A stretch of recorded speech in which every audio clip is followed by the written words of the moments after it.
कहा फिर भी लेट आते हैं। भगवान ने कहा कल हमने सूचना दिया था जल्दी आना, तुम लोग आज भी लेट आए। अब ऋषि मुनि आपस में बात करने लगे, ये भगवान कहते हैं कथा में जल्दी आओ, कैसे जल्दी आओ?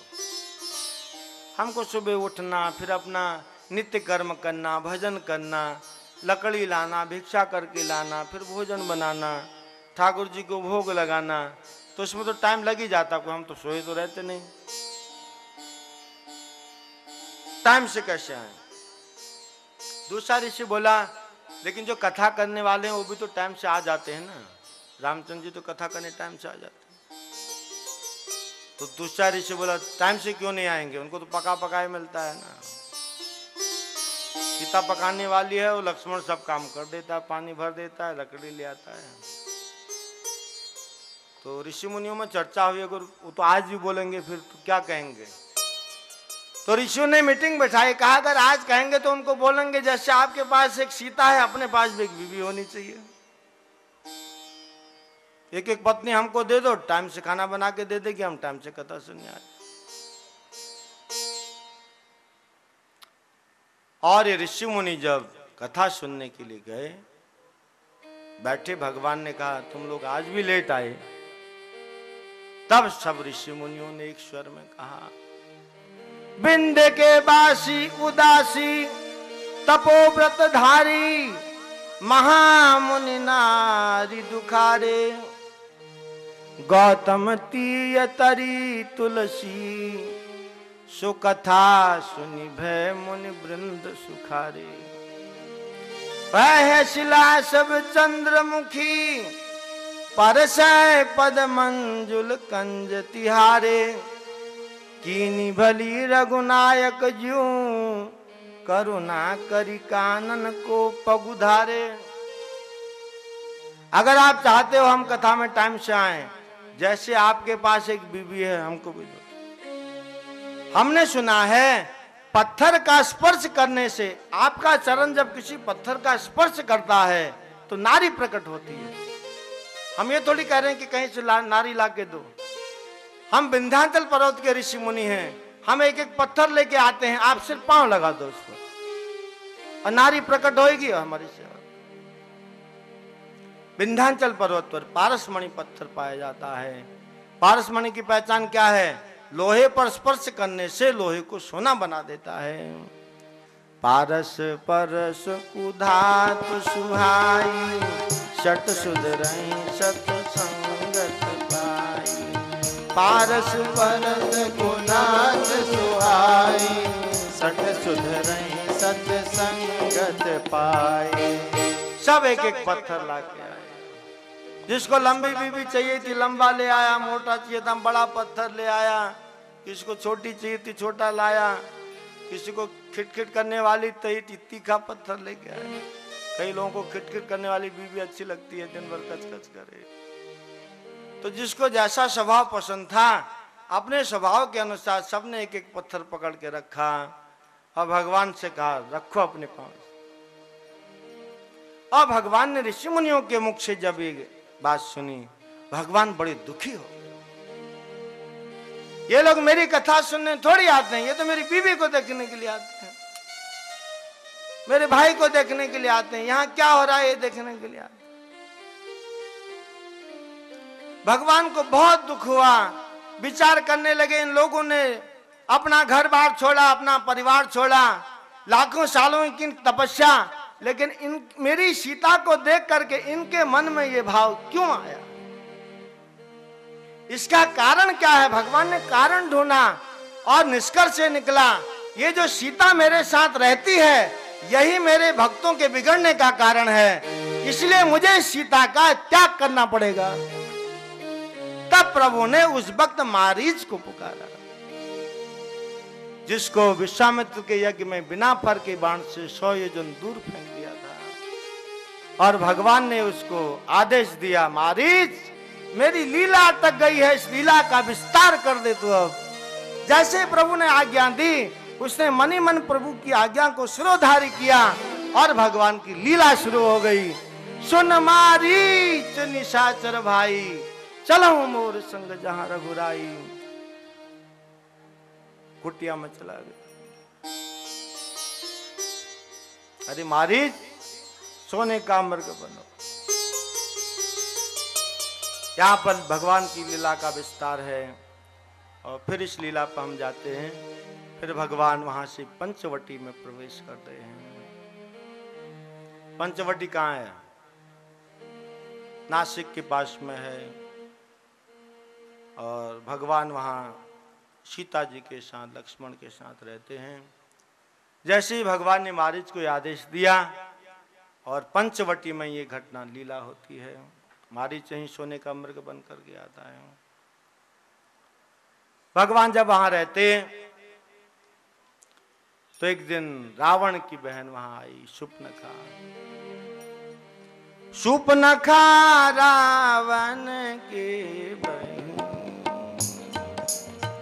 शूर्पणखा रावण के बहन,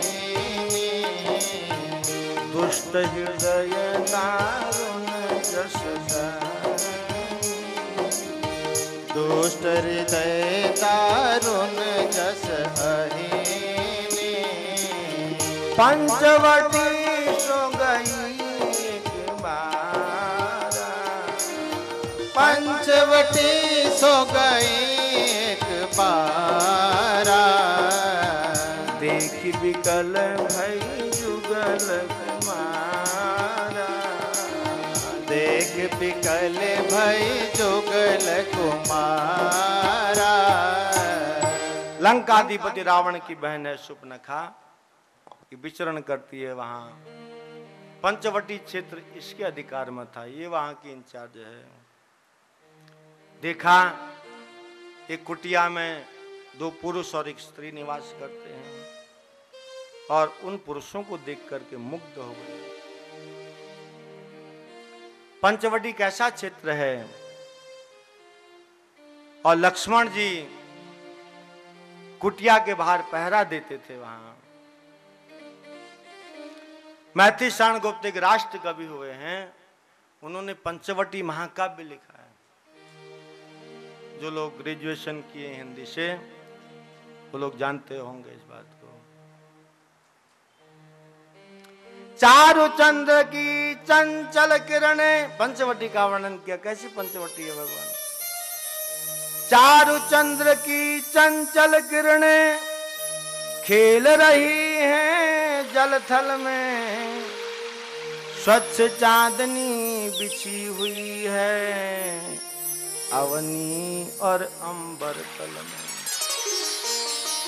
पुलक प्रकट करती है धरती हरितृणों की नोकों से, मानो झूम रहे हैं तरु भी मंद पवन के झोंकों से। पंचवटी की छाया में एक सुंदर पर्ण कुटीर बना, उसके सम्मुख स्वच्छ शिला पर धीर वीर निर्भीक डटा। अब कथा में जो लोग आगे, आप बैठ जाइए। क्या अर्जेंट काम, लॉटरी खुल गई तुम्हारी? बैठ। मैथिली शरण गुप्त ने लिखा है, पंचवटी की छाया में एक सुंदर पर्ण कुटीर बना, उसके सम्मुख स्वच्छ शिला पर धीर वीर निर्भीक डटा। वो कौन है निर्भीक? लक्ष्मण जी पर। प्रश्न है, घास फूस की झोपड़ियां है, जंगल का क्षेत्र है, कौन सी रिजर्व बैंक की तिजोरी उस कुटिया में रखी है जो लक्ष्मण जी रात दिन पहरा देते हैं? क्या तिजोरी है उसमें? मर्त्य लोग मालिल्य मेटने स्वामी संग जो आई है, तीन लोक की लक्ष्मी ने यह कुटी आज अपनाई है। तीन लोक की लक्ष्मी उसके अंदर रहती है, इसे शेषनाग पहरा देते हैं। और इतने में शूर्पणखा टपक गई। ये राक्षसनी है।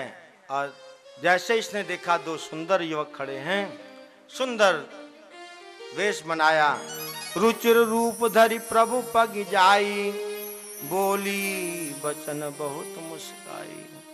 सुंदर वेश बनाया और भगवान के समक्ष जाकर के बोली, पहले हंसी और फिर बोली, तुम सम पुरुष नमो सम नारी, तुम सम पुरुष नमो सम नारी, यह संयोग विधि रचा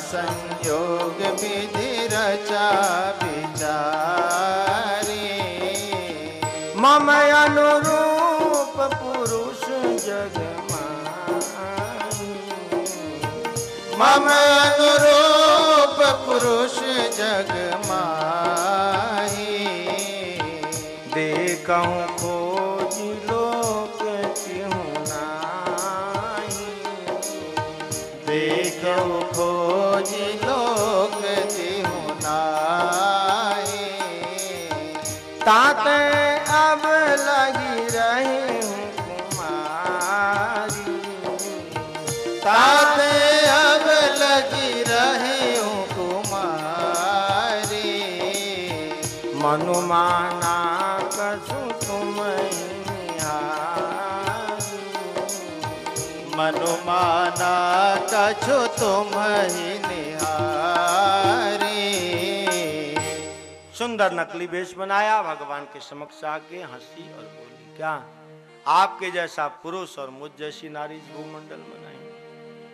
ब्रह्मा जी ने हम दोनों को सोच समझ के बनाया है, और मैं भी अभी तक कुमारी हूँ। बहुत लड़के ढूंढे, कोई मिलता नहीं है, अपने लायक कोई मिला नहीं।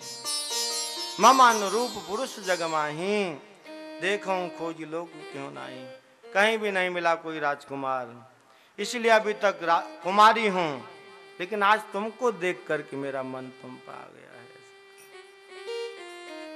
देखो, भगवान सबकी इच्छा पूरी करते हैं, जो भी याचक उनके पास आता है, कोई उनसे कुछ भी मांगे भगवान दे देंगे। हम मंदिरों में जाके मूर्तियों से प्रार्थना करते हैं, कथा में करते हैं, संतों से करते हैं, उनको मनोकामना पूरी होती है। जब साक्षात ब्रह्म सामने खड़ा है, हमारी इच्छा पूरी नहीं करेगा। लेकिन भगवान को झूठ पसंद नहीं है। अगर उसकी याचना में, उसकी प्रार्थना में झूठ है, भगवान मनोकामना कभी नहीं करेंगे पूरी, उल्टा और घुमा देंगे। जैसे हम भगवान को घुमाना चाहते हैं, जब हम छोटी सी खोपड़ी वाला आदमी भगवान को घुमाना चाहता है, भगवान की खोपड़ी कितनी बड़ी होगी, अगर वो घुमाएंगे हमको रहेंगे। तो ये राम जी के समक्ष जाके इसने सबसे पहले झूठ बोला है। क्या झूठ? कि कुमारी नहीं है, इसकी शादी हो गई है। आनंद रामायण में वर्णन मिलता है कि सुपनखा की शादी एक राजकुमार से हो गई। ऋतध्वज नाम के एक राजकुमार थे, उनसे शादी हो गई। एक बार ये अपने पति के साथ मायके आई थी लंका में, तो इनका पति रावण के महल में बैठा हुआ था। तो रावण उस वक्त श्रृंगार कर रहा था, और रावण ने अपने जवाई से कहा, ऋतध्वज थोड़ा सा मैं श्रृंगार कर रहा हूं, हमारी तलवार उठा के थोड़ा हमको दे दो। तो स्वाभिमान बस जवाई ने कहा, मैं तुम्हारा जवाई हूं, तुम्हारा नौकर नहीं जो तलवार उठा के दे। और रावण की बात का कोई उल्टा जवाब दे और वो जिंदा रहेगा। रावण ने कहा, मेरा जवाई अभी बताता हूं मैं तेरे को। खुद ही गया, तलवार उठाई, सबसे पहले म्यान से तलवार निकाल के सुपनखा के पति की गर्दनी उड़ा दी। अब आके रोने लगी, मैं विधवा हो गई, विधवा। अब रात दिन खिटखिट करती है। रावण ने कहा, रोज का टेंशन कौन पाले, तो इसको छूट दे दी कि ये नासिक वाला, त्र्यंबकेश्वर वाला क्षेत्र में तेरे को देता हूं, उधर तेरे को जो भी अच्छा वर मिले, लड़का मिले, तो अपने मन से शादी कर ले। तो छूट, लेकिन भगवान से झूठ बोली है। ताते अब लगी रहे हूं कुमारी, भगवान ने इसकी झूठ को पकड़ लिया। तब भगवान ने कहा, मेरे छोटे भाई लक्ष्मण के पास जाओ, मेरी तो शादी हो गई है, मेरी बीवी सामने खड़ी है, लक्ष्मण जी की भी हो गई है, लेकिन भगवान भी इसको झूठ बोल रहे हैं। जीव जब झूठ बोलता है तो भगवान फिर बड़ा झूठ बोलते हैं। जबकि लक्ष्मण जी की तो शादी हो गई है, तो कहा नहीं नहीं, तुम मेरे भाई को पूछ लो, उसकी नहीं, मेरी तो पत्नी है ना सीता सामने। तब लक्ष्मण के पास गई और लक्ष्मण ने भी कहा, सुंदरी सुन मैं उन कर दासा, सुंदरी सुनो मैं उन कर दासा, पराधीन नहीं तोर सुपासा, पराधीन नहीं तोर सुपासा, प्रभु समरथ कौशलपुर राजा, प्रभु समर्थ कौशलपुर राजा, जो कछु करई नहीं सब छाजा, जो कछु करई नहीं सब छाजा। अब राम जी ने घुमाया, लक्ष्मण जी भी घुमा रहे हैं। अरे सुंदरी, मैं तो उनका दास हूं, और दास को तो परा सपने में भी सुख नहीं है, मैं तो बिना उनकी आज्ञा के कुछ नहीं कर सकता। तुम दोबारा राम जी के पास जाओ, वो अयोध्या के राजा हैं कौशलपुर के, और उनको वो जो कुछ भी करते हैं सब जचता है। मैं तो सेवक हूं, मेरे को जचेगा नहीं, इसलिए वो चाहें तो दूसरी शादी भी कर सकते हैं, उन्हीं के पास जाओ, क्योंकि मैं तो सेवक हूं, भिखारी की तरह हूं। कहा, सेवक सुख चाह मान भिखारी, सेवक सुख चाह मान भिखारी, व्यसनी धन शुभ गति व्यभिचारी, व्यसनी धन शुभ गति व्यभिचारी, लोभी जसु सहचार, लोभी जस सहचार गुमानी, नव दुई दूध चाहते प्राणी, नव दुई दूध चाहते प्राणी।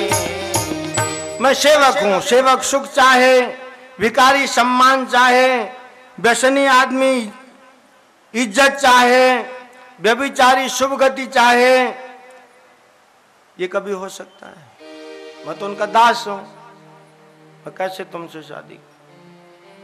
पुनि फिर राम निकट सो आई, प्रभु लक्ष्मण पही बहुर पछाई, लक्ष्मण कहा तो ही सब बरई, जो तुम तोरी लाज पर हरई। राम जी के पास गए, राम जी ने कहा नहीं, दोबारा जाओ तो एक दफे फिर जाके पूछ लो।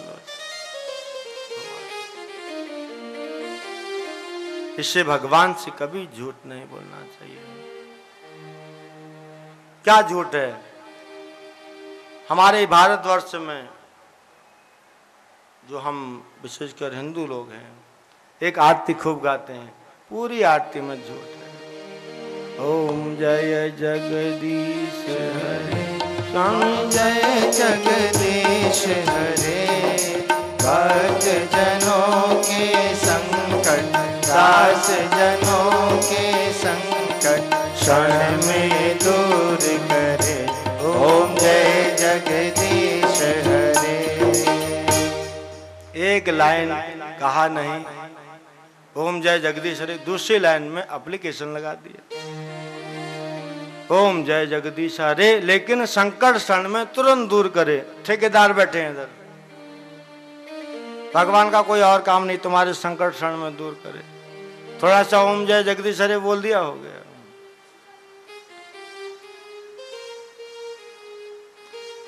आगे का झूठ, मात पिता तुम्हें शरण गहूं मैं किसकी, स्वामी शरण गहूं मैं किसकी, तुम बिन और न दूजा प्रभु बिन और न दूजा, आस करूं मैं किसकी, ओम जय जगदीश हरे। घर में कोई विघ्न है, कोई काम है, आरती करते वक्त आपने भगवान को बोल दिया, फिर दूसरे आदमी को फोन लगाने की क्या जरूरत है? जब भगवान त्रिलोकीनाथ जो अंतर्यामी भगवान है, उसको हमने अपनी समस्या बता दी कि तू निवारण करना है इसका, तू इज्जत रखना, फिर दूसरे आदमी के आगे जाने की क्या जरूरत है? पहले तो बोल दिया तुम्हारे अलावा मेरा कोई नहीं है, और दूसरा सबको फोन लगा रहे हैं डायरी में से नंबर ढूंढ कर। झूठ नहीं है?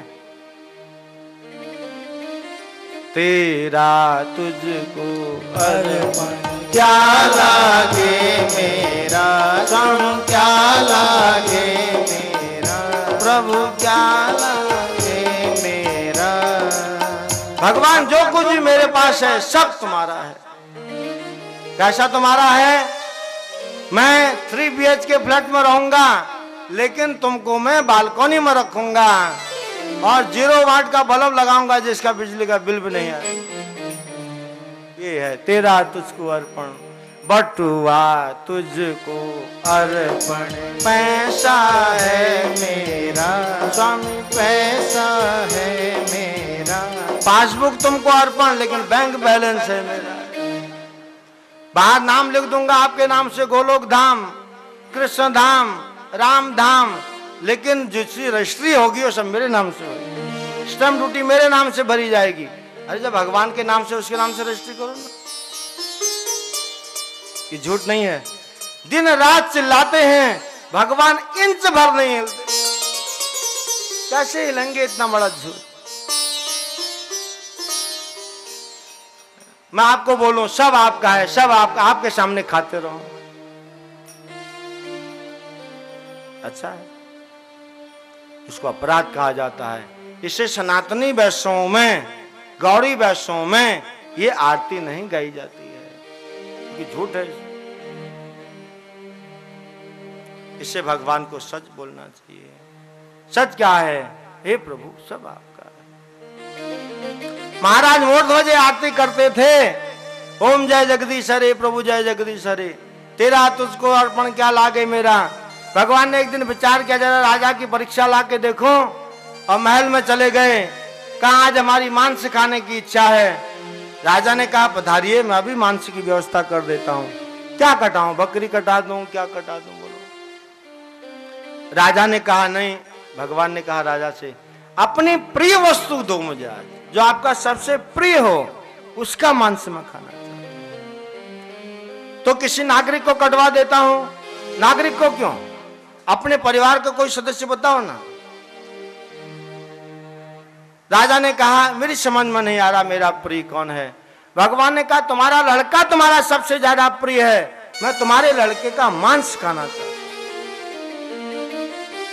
और मेरे सामने तुम अपने बच्चे को काटोगे, अगर थोड़ा भी रोए तो मैं इस मांस को नहीं खाऊं।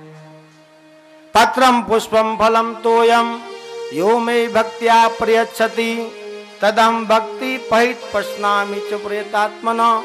जो कुछ भी तुम दोगे खुश होकर के दोगे, अंदर से खुश होगे।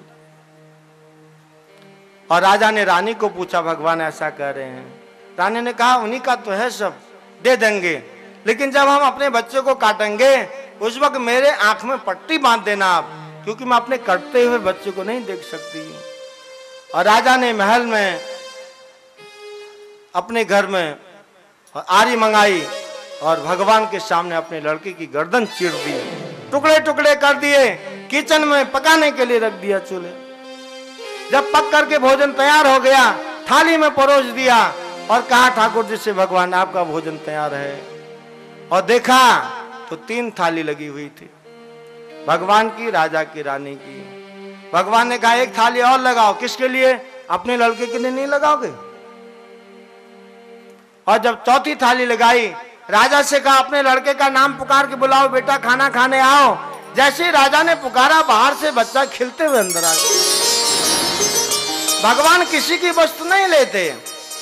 हजारों लक्ष्मियां उनके चरणों की सेवा करती हैं, हजारों नदियां उनके चरणों का दोहन करती हैं। हमारे भाव को जानना चाहते हैं, कितने तराजू में चप्पड़ रहा कितना भारी है। हमसे हम खुद भिखारी लोग क्या मांगेंगे हमसे भगवान? हम भगवान को कुछ दे सकते हैं? उसी मंदिर में मूर्ति की पूजा करके हम भगवान से भीख मांगते हैं, उसी मंदिर में बोलते हैं मैंने दान दिया। दान कहां से दिया? उसी ठाकुर जी से मांगा, उसी ने दिया, उसको दे दिया। क्या दान दिया? हम तो भिखारी हैं। ये जो भाव है हमको ऊपर नहीं उठने देता है।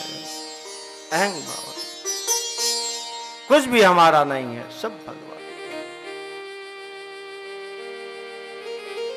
इसलिए झूठ बोलती है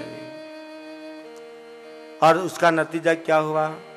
इसका काम तो बना नहीं और अपने पुराने रूप में, असली रूप में आ गई। और ये जान करके कि ये सीता जब तक यहाँ है मेरा काम नहीं होगा, और तुरंत उस पर झपटी और भगवान ने इशारा किया, उसका नाक कान काट दिया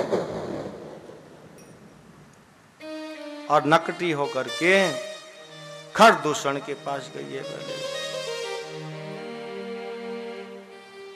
और खरदूषण से अपनी व्यथा कही। आप अपना कर लीजिए।